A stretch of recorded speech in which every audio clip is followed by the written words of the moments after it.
Hey everybody, this is Doug from DC Best Ever, helping you be the best version of yourselves, one video at a time. On today's episode, I'm going to be unboxing the Galaxy S8, so stick around.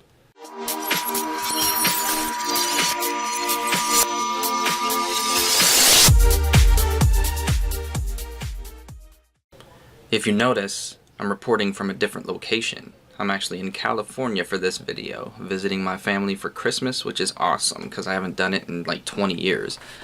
I've never done an unboxing video before, but hey, why not make it a first when I'm doing my first video from California? So, yeah, so I bought the new Galaxy S8. I have been using my OnePlus 5 for about 4 months now, and I absolutely love it, but I'm going to be using a new cell phone service called Flash Wireless because I want to take advantage of our referral program. And how that works is if I refer 5 people to the same Flash Wireless service that I receive, then I don't have to pay my phone bill. And anybody else who signs up can refer 5 people and they get their phone bill for free every single month. And who doesn't want a free phone bill every month? So let's go ahead and get to the unboxing. Now I'm going to try to do the best that I can with one hand because I didn't bring my clamp with me that holds my phone that I usually use in my videos. I'm going to see how well I can do this. First thing you notice, cool black box, and it's kind of like a blue metallic S8 that they have embezzled in the front of the box. There's a Galaxy S8 logo. The box actually got a little beat up while it was getting shipped to me. So I hope that didn't affect the phone itself, but let's go ahead and break this thing open.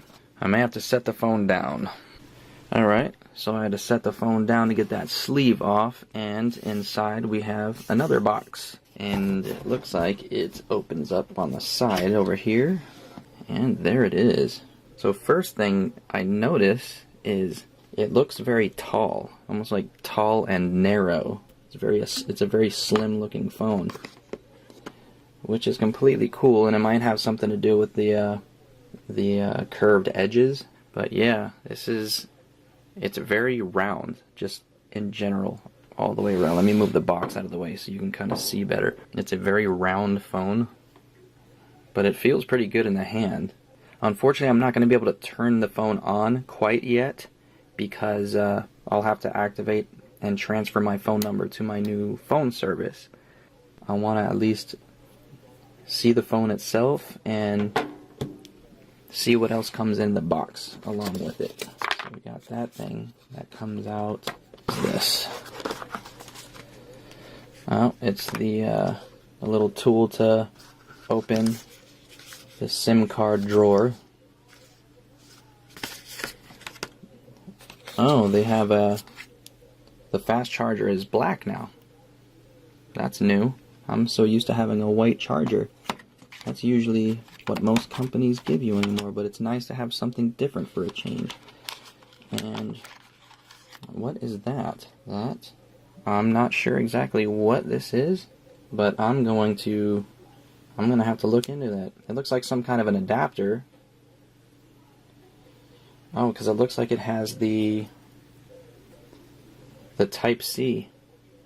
It has the Type-C end on it, just like my OnePlus. So let's take a look at the charging port, and Samsung jumped on the bandwagon, and they have, let me see if I can get this to focus. It doesn't want to cooperate, but yeah, Samsung's charging port is a Type-C now, which is awesome because I like the Type-C a lot better than the micro USB cord. They always seem like they don't always connect fully sometimes, but the Type-C I've never had that issue with, and I like the fact that it doesn't matter which way it's facing, it will go in either way.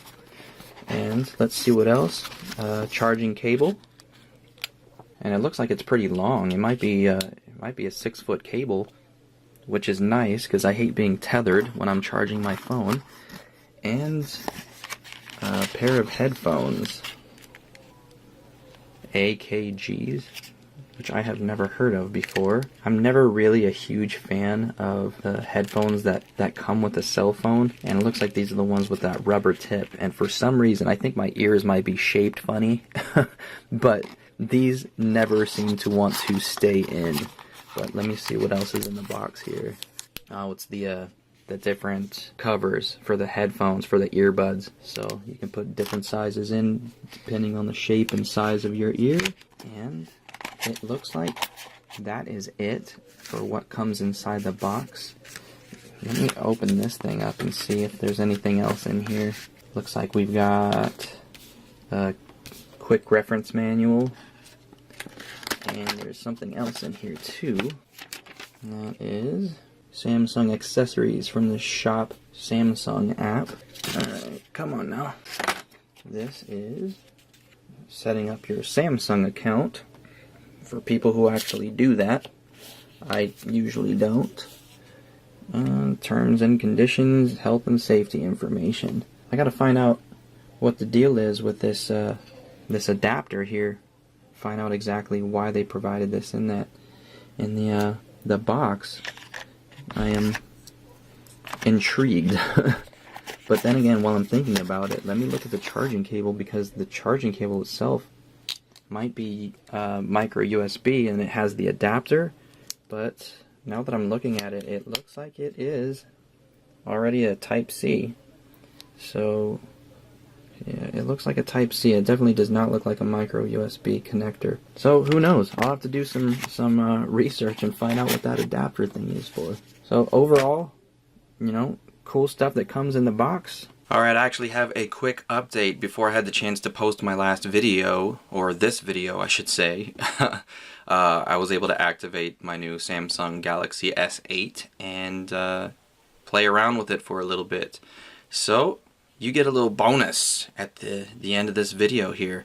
Plus I figured out what those adapters were for, so let's go ahead and get started. Alright, so first of all, let's go ahead and start with the speed of this thing. I have it turned off now so I can power it on. You can see how fast it boots up.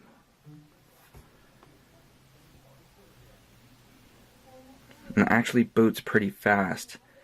And one of the interesting things about Samsung is they have multiple ways that you can log on to your phone.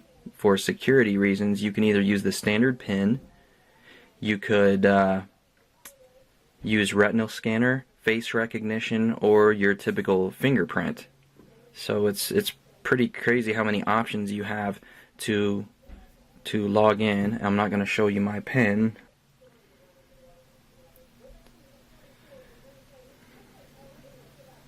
You type it in and then it goes through this whole lock process, which I don't remember it doing this before. But anyway, while we're waiting for it to boot all the way up, these adapters are for when you are transferring data from your old phone to your new phone. So you plug this guy into your new S8 and you plug your old phone USB cable into this, because it has the USB port on the back side.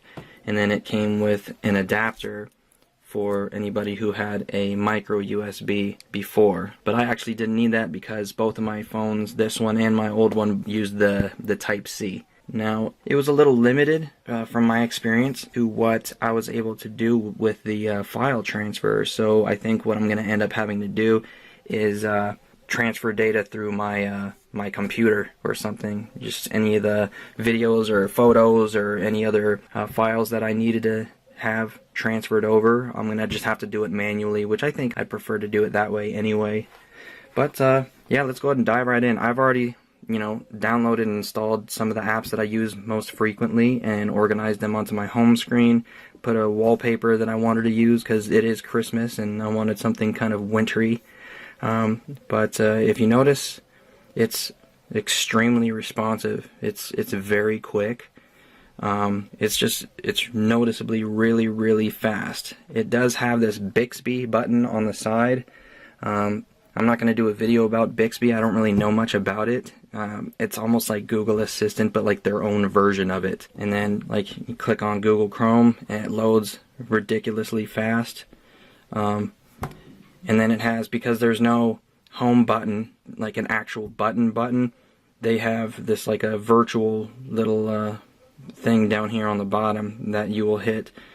Now, if you're using an app, it will actually stay here on the bottom, but you do have the option to double tap this little dot here and it will make it disappear. So if you want to hit the back or forward or home buttons, you just swipe up from the bottom and that will appear. Now it can get a little bit weird when you're using certain applications, like if you're on Snapchat. I've noticed that that back button will disappear if you hit it once, and then it's right above where they have a new video call feature on Snapchat, and I've accidentally video called multiple people just trying to back out of it.